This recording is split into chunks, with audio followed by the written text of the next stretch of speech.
If you are a church that hasn't been pouring into your members, we are the church, missional living. If you are a church that has not been talking about small groups, if you are a church that also has said all that online stuff, whatever, that's not a big deal. If that's you, in the moment that this pandemic hit, you immediately became non-essential and irrelevant. Like you were non-existent. Like you have no reason for existing anymore and no way to reach out and to be able to connect to people. So that's number one. So the thing about all these things that we're talking about that we find that are biblically based and in the Bible, I think was God's way of telling us that if you would follow these things, the small groups, people living these missional lives, you as a church will consistently be relevant regardless of the circumstances that are around you. So that's what happens to those churches. They immediately become irrelevant. Now let's talk about the real thing that nobody probably really wants to address with this whole thing. Church is about God, absolutely. It's a spiritual entity, but it is a business. Like we can't get around that. And so I'll tell you, like conferences are tripping because they're like, wait a second, tithe and offering, what are we going to do with that? And now what you're going to find is, how are you going to get people to give when they aren't meeting in a building? And how are you going to get them to give when there's no compelling reason to a certain extent to keep giving anymore? And a lot of these churches, unfortunately, have just leaned on the fact that we got people in the building, we can kind of say the same things over and over, and people will give out of just habit and rote. But now it's different because now they have to be, choose between giving to the church and taking care of their own family. And so I'm saying all that to say that now these churches, if you don't have a relevant ministry that compels people to continue to live the mission outside of meeting in the building, and now you're not bringing in income, well, I'll tell you what's going to happen. Like, you'll be non-essential not only to what the government thinks, but also the conference as well. They'll be like, yo, we can't keep paying this dude or this gal because, man, we're not getting anything in return, soul-wise, finances-wise, from this entity.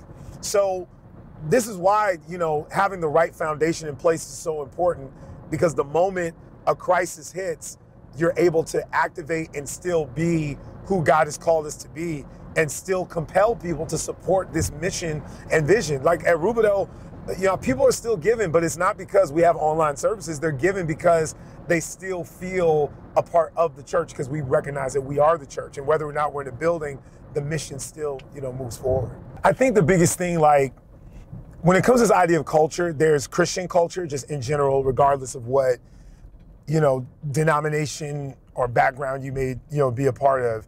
But then there's also within my particular denomination, for those, who are watching, don't know me, or just finding out, Adventism, Seventh-day Adventist, that's the denomination I'm, a part of. And there's its own culture within that. And that culture for churches gives you a template as to how church should be done.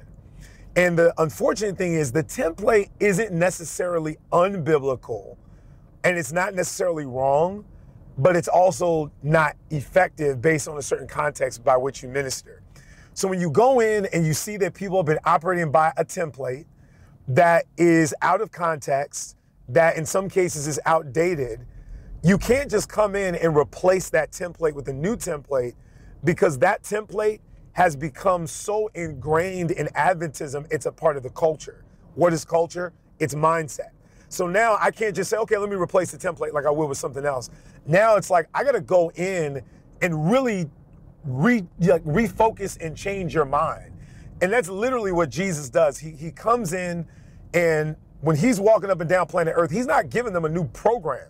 He's not saying, okay, y'all used to run evangelistic efforts like this, do it like this. He's like, no, I literally have to change the way that you guys think.